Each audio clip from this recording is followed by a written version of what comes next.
Paradiso Cinema Alamo. This is a wonderful feature that Michelle initiated a couple of years ago, and it has gained in popularity, as you can see by the full house. I just want to tell you that you'll be right along. As I said to the guests that we have here tonight, I told them that Michelle is upstairs washing the chemicals off her hands so she can prepare the food for you. They thought it was funny. Okay, so let me just tell you what's going on so you know what's happening in America. We have a great weekend treat for you this weekend. It's really going to be fantastic. We're going to have Keir Dullea come to receive his Lifetime Achievement Award, and during the introduction, he will mention a couple of films that he was in, which was a lot, really. A lot of films that he's been in, and a lot of television performances. We will have Foster Hirsch, who's an authority in his own right as a film historian and an autobiographer of the famous actors such as Christopher Plummer and Otto Preminger and lots of other people that are well known in 50, 60 years ago. Excuse me. I swallowed on that. I think Foster stuffed something down my throat when I said that. But Foster will be here, and he's really quite a guy, and he does do have a nice interview, and he will be introducing Keir Dullea. And when he does do the introduction, there'll be a Q&A, and we'll be having a reception with food, and it's going to just be one fantastic night, and that's Saturday night, January the 18th, this Saturday coming, and it starts at 5:30 actually, with a montage of Keir Dullea's films that he did in his lifetime, his career, and then you get an on-stage presentation, an award for being such a great actor all his life, and he is. And then following that, we'll have a motion picture of his, which will be The Hoodlum Priest. And that's about a priest who was a priest or a mentor to many members of gang members that were floating around in the city of wherever it was. And then we have Sunday.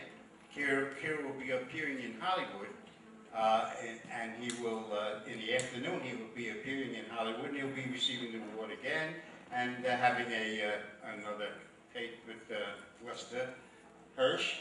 And the picture will be Bonnie Lake is Missing. It's about a woman that can't find her daughter, and we don't even know she had a daughter. So that's quite an interesting theory, but it's a good picture. And then, of course, what will happen after that is Keir Dullea will come. By the way, he's coming with his wife, who appeared in many pictures and plays with him, Maya, and she'll be along with him, and it'll be quite an interesting take with them. And when they leave Hollywood on Sunday, they'll be coming back to Fort Lauderdale, and they'll be introducing the picture 2001 Space Odyssey, which was really his career movie. So that is a magnificent movie. If you have not seen it on the big screen, you should not miss it, really. It's just fantastic. And the last thing I want to tell you about is that we have a change in the schedule on October, I'm here. In January the 25th, the change is on the 25th we had another scheduled there. Event was scheduled and it was canceled out. So we substituted with a wonderful treat for all of you. It's going to be the return of the picture, The Last Hit. And of course, the star of that picture was myself. Not really, I was not the star, but I was in the picture. And it's going to be good. And it's regular admission, $10 for general admission, seniors $8, and members $6. Come on down and have some fun with us and help Lou along with his career in the movie business. And Lou Pappas is the director and the star, not the director. In this movie, he's the screenwriter and the star. And he will be here to answer some questions of yours too. So that'll be quite an interesting evening. You should come down for that. And if you missed it, if you didn't, if you saw it, come down anyways because he needs a full audience. And that's it, and then we got it, and I'm here to introduce Michelle, who's chomping at the bit now. She's got all the chemicals off her hands, and we can have our cooking. Thank you. Everybody, how are you doing? Thank you so much for coming tonight for Cinema on the Mode, which is a program that I created, I would say, back in 2009, and it's a cooking class, a demo, live here on stage, fun, where the audience participates and helps me out, and then I do a movie. So for the next one, which is going to be an Italian theme, I'll probably do an Italian movie. However, this time around, I decided to kick off the year with a healthy edition. And after meeting Trish Sheldon, who's going to be the guest speaker tonight at the Hollywood Chamber of Commerce, I met her, and she was so passionate about the GMO-free Florida, which she's the co-founder of this organization, that I said, you know what, I'm interested in learning a little bit more about what is a GMO-free products, you know, so that's why I invited her over. We're also going to have the guest chef, Adrienne Bolton. She's a nutritionist, and she's going to be also showing you and a sampling of a GMO-free food. Is that Trish? Okay. In a few minutes, she'll also be on stage and talking more about the GMO-free Florida organization. Like I said, she's a co-founder.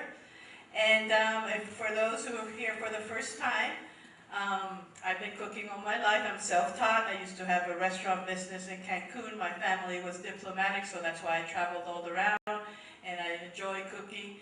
And so tonight, what I'm going to be preparing is, I made up this name called vegetarian bolognese sauce. Okay, a little bit of vegetarian and bolognese. Of course, you would never find this recipe in Italy. I lived in Rome for 3 years. Italians would never eat nor vegan nor whole wheat pasta. So, mi dispiace for those who have been in Italy. But that's why here we're in America. That's why we're here at Cinema Paradiso. We like to share these different types of recipes with you. I want to learn, of course, more about a GMO-free food. Yesterday, I went to Whole Foods. Wow. And I learned a lot looking at all the labels because I wanted to make sure that all the ingredients tonight are GMO-free, and they had the label. And since Whole Foods has been our sponsor for several years, that made it really easy for me to purchase their products, because there's an agreement between Whole Foods that they have to provide their organic products with the GMO-free label, right? I did my homework. Okay, so without further ado, I'm going to kick off and start off. Did everybody get a recipe? No. That's what I wrote on the to-do list for the staff. Please hand out a recipe to everybody that comes in. Okay, but don't worry, our wonderful volunteers will come in. Meanwhile, Trish, come down here. Let's give a big round of applause to our guest speaker of the night. She'll be talking obviously afterwards. Just say a few words while I start getting ready for the class. How many minutes right now? That's okay. Don't worry. Okay, well, welcome everyone, and thanks for being here. This is, you know, our dietitians and our nutritionists often will talk about the path of health, but they will not mention the word GMO. And a lot of them just aren't knowledgeable about it. So I'm really happy to be here tonight to discuss what a GMO is and to help you to figure out how you can avoid them in your everyday shopping. And I started GMO-free Florida about 3.5 years ago because I found out that Bayer crop science had infiltrated human DNA into our rice supply. And as a mother, I couldn't understand how we would get human DNA into our rice and how it could cross-contaminate these crops. So I had to take it upon myself. I come from California, where organics are, you know, there's a plethora of restaurants. You have more choices there. And when I first came here, there weren't many options. So I thought that I would help to pave the way to create that in our area. And so, thus doing so, we have a huge movement that has grown to now 30 groups across our state. We're educating. We have a bill in the House, House Bill 1, to label GMOs in our state. So that's really amazing. And you can contact your representative, especially Rep. Goodson, and ask them to please support House Bill 1. We also now, just recently, we have a Senate bill. This is from Senator Ring. and this is Senate Bill 558, which also gives us the right to know what is in our food. So it's really important that we let our senators and representatives know that we want to know what's in our food and we want it labeled so that we can make, consumer choices. So what we're finding, some of the science is in on these foods.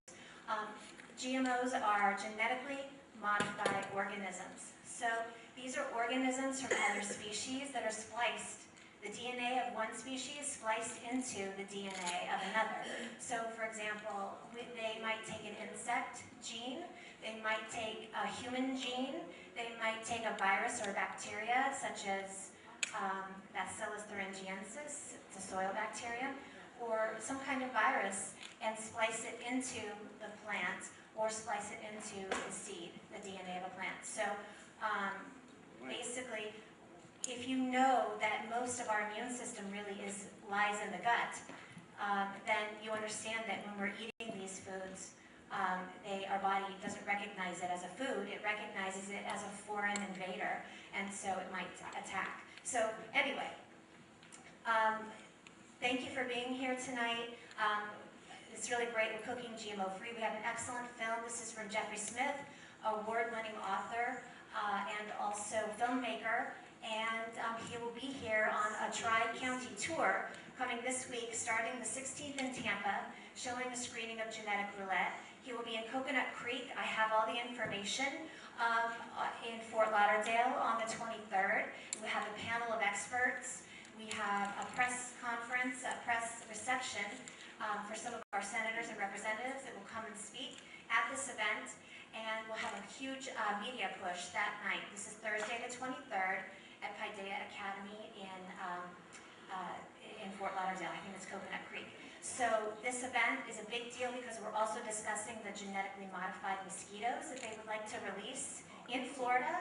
These mosquitoes have sequences of E. coli and herpes. So it's a big experiment and we can do something about Yes, this. for sure, we can do that. But after we eat, we'll talk more.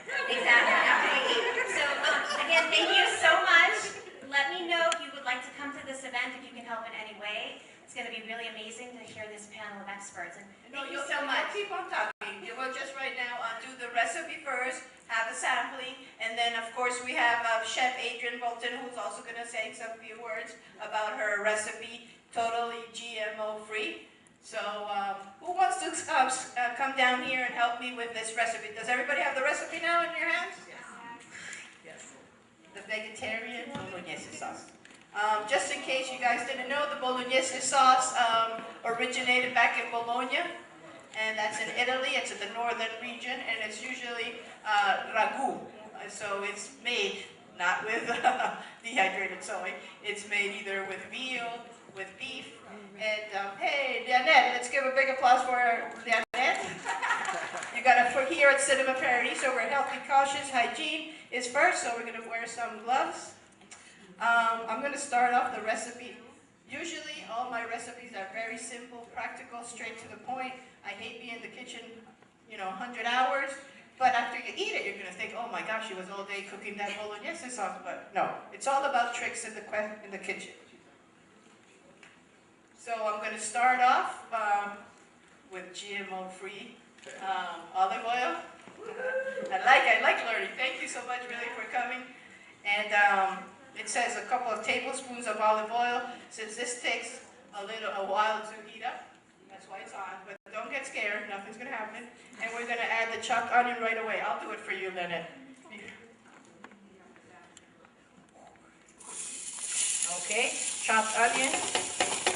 I also learned something else yesterday while I was at Whole Foods, that if it's not organic, then it's called conventional.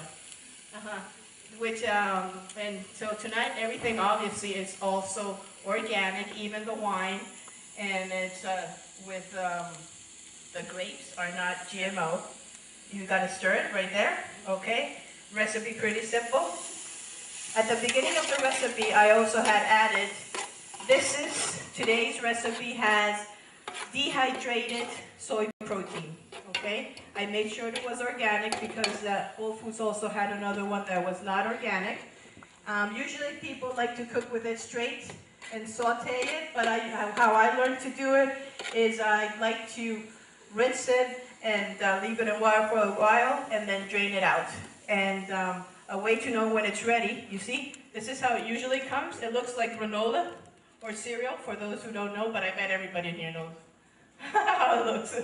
And so 2 cups of this, add some water, wait until it grows double in size, then drain it, rinse it, and this is what we have that's gonna simulate like if you're eating meat, okay?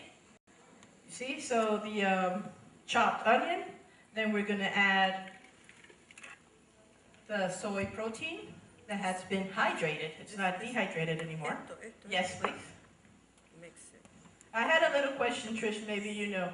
I had the sea salt, is it GMO?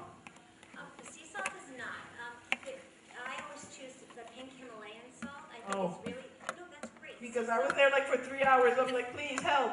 I would have gone with you. Yeah, I know. But yes, that's a second alternative. You know, really the pink salt is number 1 because it has all the trace minerals. Okay. And number 2, Okay, because I was really, reading all the labels and it didn't say anything.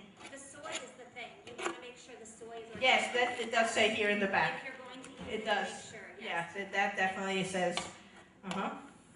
I took all the ones they had to make the recipes. Just in case, I'm going to have afterwards the volunteers, our wonderful Flip volunteers, giving out the samplings. You see, it's not heating as much. Yeah, cook it and put it all.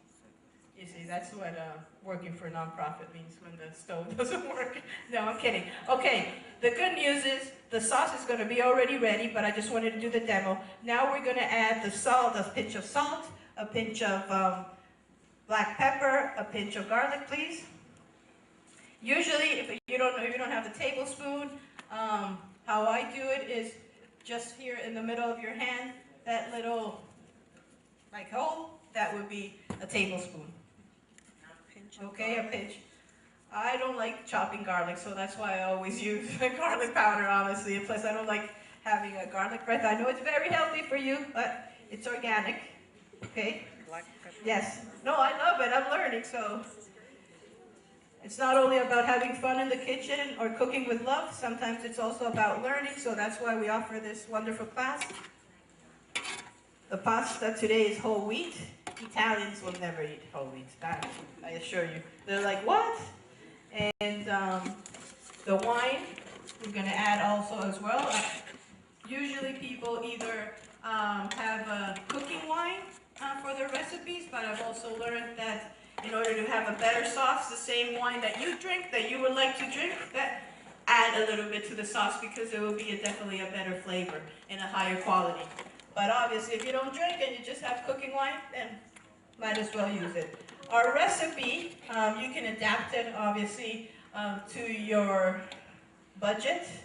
And, this is completely organic, today's recipe. However, it all depends what your budget are. But above all, you got to be healthy conscious. I think that's the whole goal of tonight's event. Now let's start adding the tomato paste. And Sarah here, our camera girl, can you please show everybody the label that says GMO-free? The whole No, it actually says non-project. Yes, non-GMO product. John Draxler. 2 cans of tomato paste. Yes, so it has 2 cans of tomato paste, the recipe, or you can use 1 large can of tomato paste. I also like to use 1 of diced tomato and 1 of crushed tomato. And to give it the consistency, the idea of the tomato paste is like if this little trick of adding that plus these other sauces and just simmering it for 35 minutes, it looks like if you were in the kitchen all day cooking this bolognese sauce. Because honestly, a real bolognese sauce, the grandmothers cook there for several hours and put all the love into it. Janet, you're having a hard time? No, you didn't give me a good spoon. You gave me a plastic spoon. Okay. I'm gonna. That's easy. You just have to drop everything in there. No, because wait. Use the big spoon. Use the big spoon. Not for the little can. And who wants to have a little bit of Pinot Grigio? I haven't drank, so I don't know. No. It says 1 cup of wine, Pinot Grigio, If you like a darker color of the sauce, you can use a Merlot, Cabernet, Pinot Noir. But sometimes I prefer definitely cooking more with white wine, unless you're doing a coq au vin, which is definitely a French that you have to have a bourguignon. Okay, that's more than a cup. Okay. Oh, this is the wrong cup. So you just stir it up, cover it, forget about it, and start cooking your pasta. The only thing I forgot to add is, it says the recipe, a cup of fresh chopped basil. What I like doing is, while it's cooking at the beginning, add half of it, and when you're about to serve it, of course, you can either add Parmesan cheese, Pecorino Romano, and the other half of the basil, because food is also about color, and when you see it and it looks colorful, it's also more appetizing. And I have also pre-cooked the whole wheat pasta, because there's not enough time to do it here. And like Italians do it, because here in the United States, usually what you see is the pasta, and then on top, the sauce. In Italy, as soon as the pasta is done, they mix it in with the sauce, and then serve. So that way the pasta, while it's hot, it absorbs the flavor of the sauce. And it's only a touch of sauce. It's not like, wow. But today, I decided to do it with lots of sauce. And another trick, just in case, al dente for the pasta. Why is it called al dente? Because it means that you can bite it with your tooth, because dente is tooth in Italian. And right now, you see, it looks, the color. Doesn't it look a little bit, Sarah? Can you take a look here? The colors. It looks like an Italian, real beef sauce. Okay, and we're just gonna wait until that simmers for a while. But meanwhile, we can start serving some samplings of the bolognese sauce. And you don't even have to get out of your seat. We're gonna start serving it for you. And meanwhile, that was easy, right? Now you gotta taste it. Not you, Lynette. Just cleaning the spoon. Here's the cash. Here you go. No problem at all.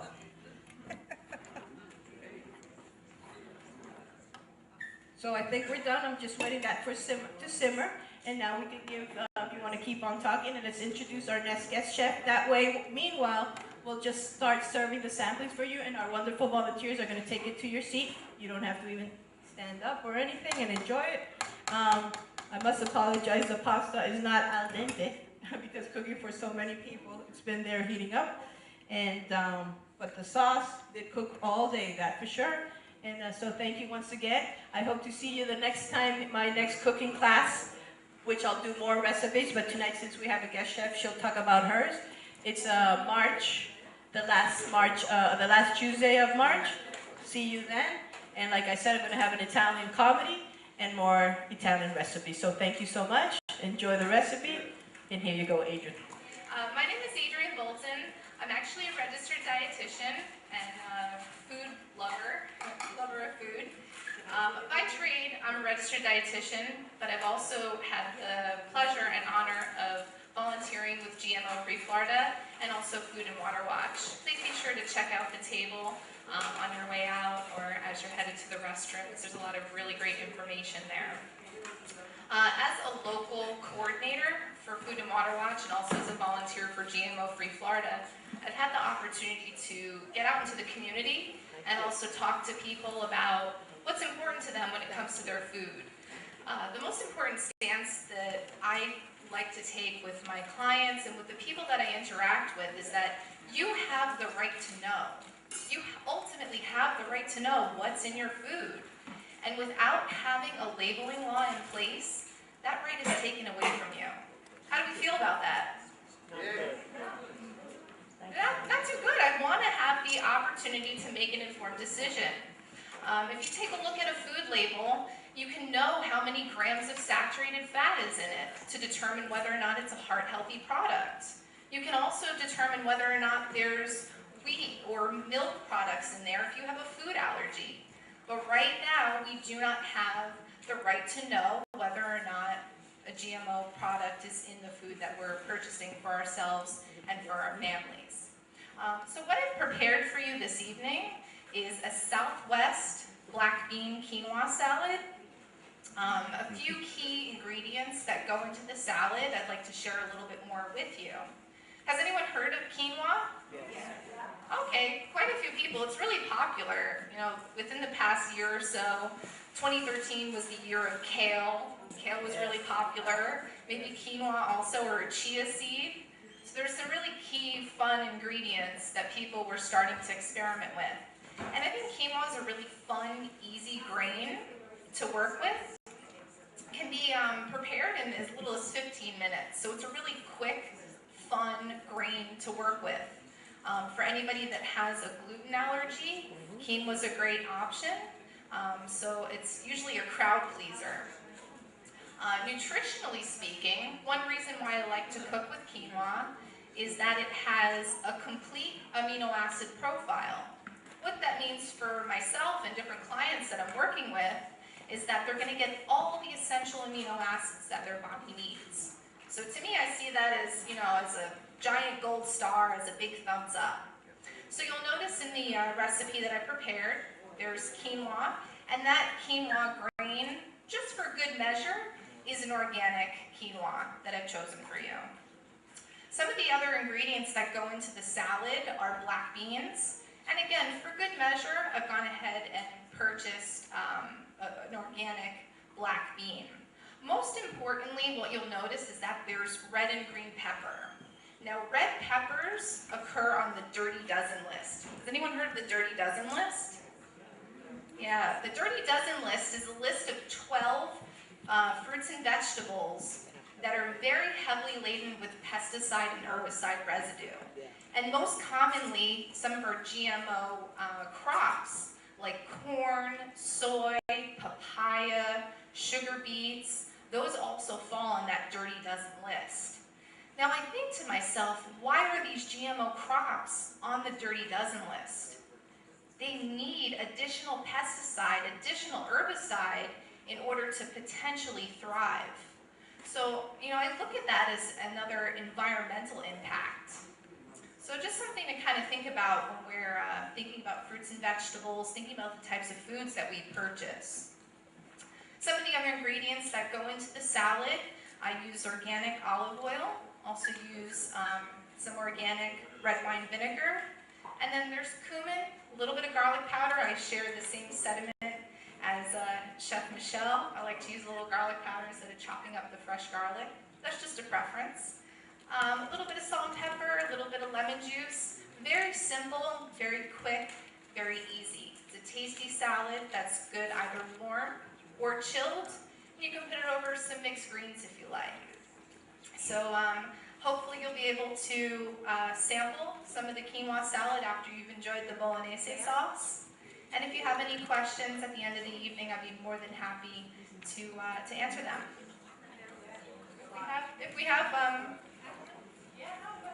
Perfect. Okay, well we actually have a little bit of free time now, so if anyone has any questions, I'd be more than happy to answer. Yes, you mentioned about the red pepper. Now in the supermarket, I see organic red peppers. Is there a difference? That's a great question. The question was asked about organic red peppers, if there's a difference versus those that are GMO-free. For the most part, if we see something labeled as organic, we have a pretty solid understanding that it will be GMO-free. However, there is a tiny little window of error, about 0.9% chance that there could have been some sort of cross-pollination with neighboring crops. So there is a tiny little window of error or margin of error that could occur. One of the great things that I always try and encourage people when they're trying to purchase organic more often or trying to purchase GMO is know your farmer or know who you're sourcing from. And that's where local can really come into play and be helpful. Where you can speak to the source directly or know, just within one person away from you. Yes? If you don't have a local farmer or a provider for organic food, how do we know if we're at a Whole Foods or a supermarket if the food is really organic? Most times there will be a label present. It'll say USDA certified organic. There's some additional organizations, the Oregon, what is it? I'm sorry. Yeah, the Oregon Association that will verify. But without some sort of verification, again, that's where labeling comes into play. Without some sort of verification, it really is a guessing game. Yeah, I wanted to add to that because I went to a local place and they just had signs that said organic and they were writing and the stuff on it and they actually had conventional sources. Yeah. And somebody picked up some food there and explained, well, one said organic, one said there was something funny going on there. So you have to know. You have to know. And trust hopefully that wherever you're buying from, whether it's Whole Foods or Brothers or wherever, that they're checking. Absolutely, that's a great point. You know, we have a level of trust in our food supply, but asking these types of questions is really important as consumers. Reaching out to companies. There's recently been some modifications that Cheerios has made because of consumer demand. You really have a lot of power as a consumer to make these changes by calling these companies, by calling your local representatives. You hold an immense amount of power as constituents and as consumers, because without your buying power, those companies will cease to exist. Any other questions about the recipe or about food items? Yeah, no, you can have second, thirds, there's a lot. Yes. Yes, I have a question. If you buy a can of tomatoes that say organic, but do not say GMO, not certified in that, do we therefore assume that they are genetically modified even though it says organic? No, again, there is a slight window of possibility, approximately 0.9%, that there could be some sort of GMO seed or GMO derivative there. But it is a very small window, but something that we do need to be aware of. Organic is a good starting point. The non-GMO verified project is a really great, thumbs up option to go with when making decisions. Yes. I go to this market in Sterling, 441, and they have peppers, red ones, and, red, green, yellow, orange, and they're $2.99 now. So every time I go in there, I'm like, are you sure these are organic? And they're like, yeah, well, they have a label on them that starts with a 9. And I was like, yeah, but how can you sell them so cheap? And nobody else around here can sell them that cheap. So I finally got the name of the farm. And because they look perfect too, they look like they've been fertilized and insecticided and all that. And so it was a place called Peril Farms, and are they okay? Para Farms does grow and source for different companies, some organic options, but they do also have conventional. So you do have to keep an eye. It wouldn't be a blanket statement to say that all of their products are GMO-free, but they do certainly have some organic fruits and vegetables that they source, and they source conventional. They grow them there. Both.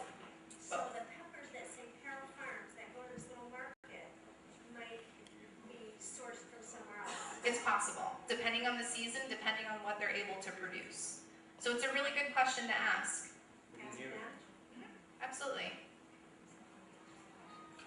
Okay, I'm going to pass it over to Trish Selden. She is representative for GMO-free Florida, one of the main people that has made this evening possible. So please give her a very, very big round of applause. Thank you.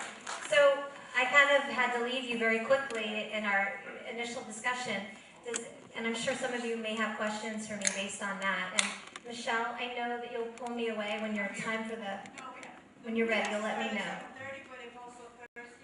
Okay. So the concession's open if anyone's thirsty and wants something to drink.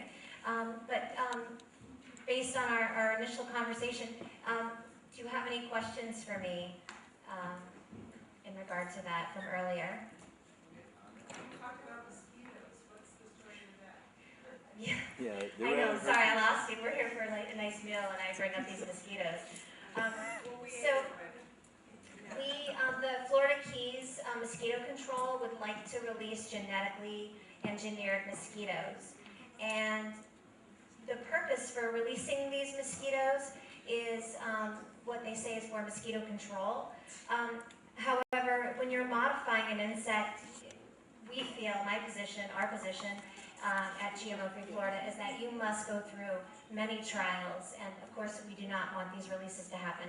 These are mosquitoes that have sequences of E. coli and herpes, and and they bite humans, and they also carry, the Aedes aegypti mosquito carries very complex bacteria or viruses and diseases such as dengue. So we just have no idea what we're unleashing.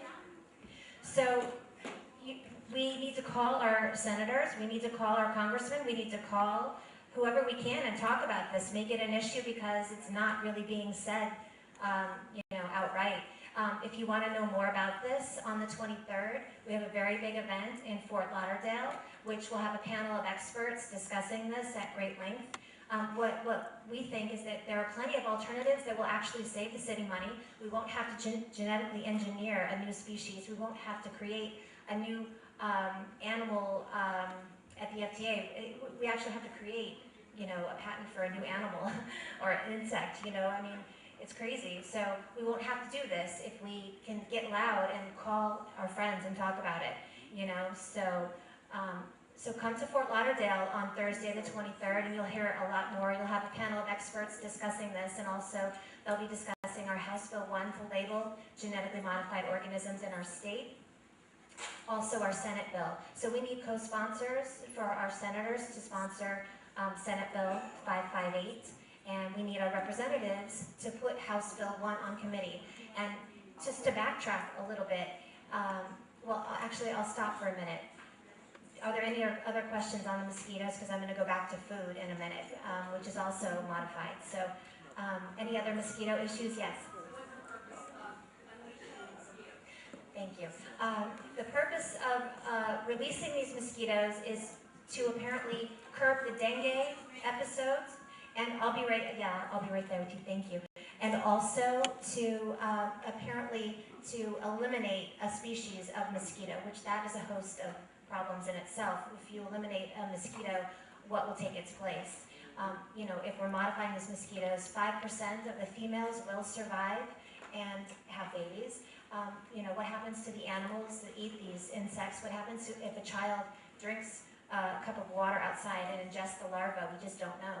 So there's too many unknown variables, and it's to eliminate the mosquito population when we know that there are plenty of opportunities that can save the city and county money by using things like beautyberry, dumping the water as we already do. And there's also a local invasive species of mosquito that can and will attack those mosquitoes. And there's been trial releases on these 20, 30 years ago already in Florida that worked to eliminate these. It would be more cost effective. They're a local species and they just are predators to the other Aedes aegypti mosquito. So that's a win all the way around. So we do not need to create a new insect in order to curb this because we think it's failed technology anyway. We think there's too many health risks, economic risks, travel and tourism. Who's going to want to come to Florida when there's that looming? So anyway, I know there's another mosquito question up here, and then let's get back onto food maybe.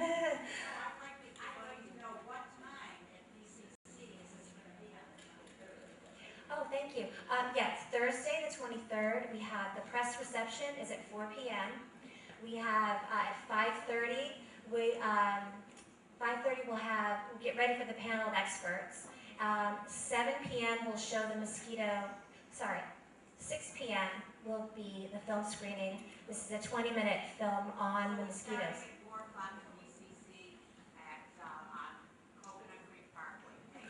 Not BCC. This is Paideia Academy.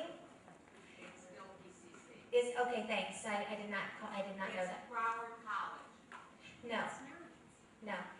This is Paideia Academy. I'll have a little sheet for you on our way out. Make sure to get it for me. I'll have all the information.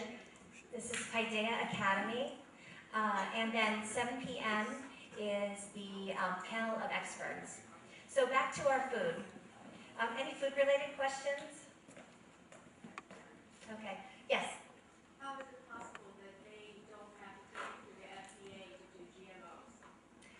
Well, they do take it to the FDA. However, these companies, the biotech industry, gives their own studies to the FDA, and it just goes through. There's a backdoor policy, and it's really finances is what it is. And our government has a revolving door with the biotech industry, which is paid to allow these kinds of things to pass through our food system. So, and do you have another question based on that? Okay. Go ahead. Yes. Based on nutrition, what is the major difference between sugar-free products and no sugar added products? Okay. Sugar-free products will have some form of a toxic sweetener, aspartame. I think we don't use saccharin any longer, but all of these fake sweeteners are horrible and toxic on the body. They cause neurological problems. They cause, headaches and a range of problems. Some of these fake sweeteners are also modified from a soil bacterium from the center of the earth. So we really shouldn't be using fake sweeteners ever. I would recommend, if you're going to use a sweetener, try to get accustomed to stevia, which comes from a natural leaf. Maybe try to find agave. You've heard of agave nectar. It is still processed, but it's, and that brings me to, sugar. Sugar from sugar beets, it's genetically modified. And so that's another reason to avoid our mainstream sugar. If you're going to have regular sugar, I would recommend, make sure it comes from a cane source. Or, you can use pure maple syrup, that's good, as long as you don't have a problem, if you're not diabetic. You use it within the guidelines. Say again? Honey, what about honey? I recommend honey. I love honey, so I love you, honey. So, yes. What about In the Raw? It comes in it's a brand name, In the Raw. Yeah, I know Is it. that I believe really that's raw? cane, It's good, right? It tastes really good. I don't know if it's healthy. I don't think it comes from sugar beets, and that's a good question. I really don't know that answer. So sugar in the raw, if it comes from cane, I would say, fine. However, the better options would be the honey, the stevia, maybe the agave if it's not extra processed agave, So, and back to the organics. So regular farmers, conventional farmers can put anything in our soil. The biosolids from human waste is used on all of our conventional and GMO farming. So you have no idea what's in your food if you're buying conventional. So at least with organics, there is a possibility of some contamination. However, they go through a 10-year soil certification project in order to bring you cleaner foods. And organic foods are going to have more nutrients in the soil, and they're going to have more nutrient content in the foods. So our hospitals right now are bragging that we're expanding. They're tripling, and they're bragging about it. Well, that means we're not doing our job. As a society, we're getting more sick. And statistics show that once genetically modified organisms have been released into our environment, our health has steadily been on the decline. So now, can you find GMOs in Whole Foods? Yes. At this point, you can. It's everywhere. It's in 86% of all of our processed packaged foods. So sourcing is really important for all of us, finding out, what are we really eating? Read labels. So once again, if we have, 9 out of 10 people, when polled, state that if they knew there was a genetically modified organism from another species in this particular food, that they would choose another brand. So what brands are bringing us the GMOs? It's the top 5 companies, the manufacturers, Mars, Coca-Cola, M&M, Kraft, Lay's, all the big companies, all these packaged, processed foods. So that's why cooking fresh from home, knowing the ingredients, getting to know the farmer. It might take some time to figure out where you can go to find foods that are cleaner, but supporting your farmers markets and just getting to know your farmer can really help. Buying organic can help. Looking for the non-GMO project label can help, especially if you want to get the non-GMO project label with certified USDA organic. That's a win right there. So it's important what we put in our body.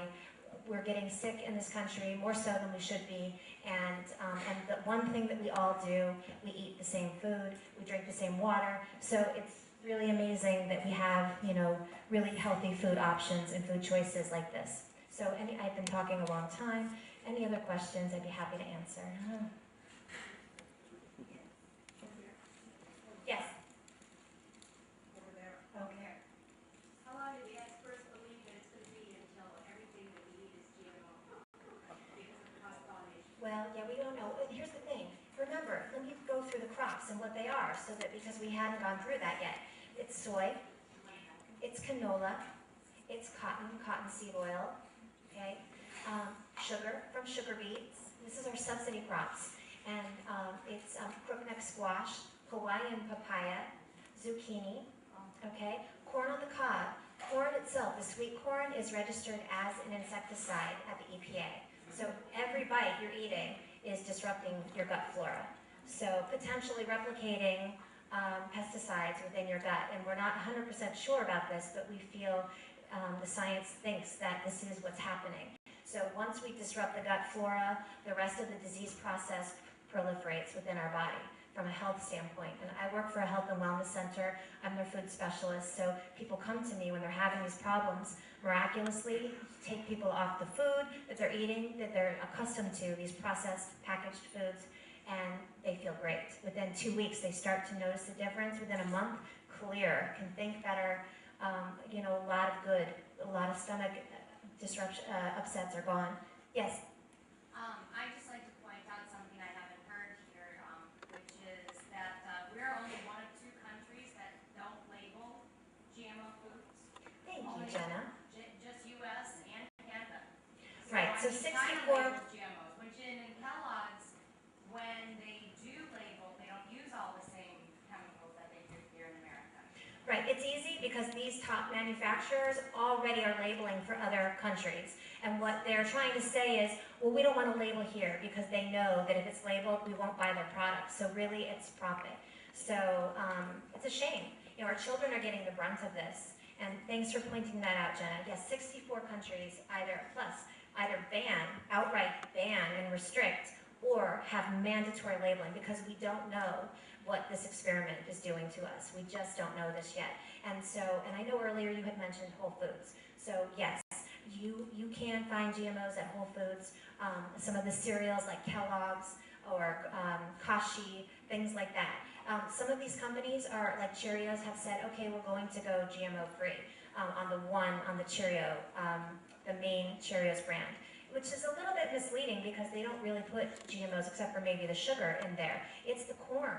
It's also in their other brands. So these mainstream food companies, if we're eating cereal every day, especially like Crave, things like that, toxic for the body. You know, these sweet sugary cereals that our children eat that are fortified with vitamins, toxic. I would never ever give those to your children or any of us. It's these convenience foods that are causing the demise of our health. So anyway, thank you. That's such a wealth of information, a lot to take in. But thank you very much. And we're on with the film, I think, shortly. Okay. Thanks for having me. So just give us a little bit of background regarding the movie.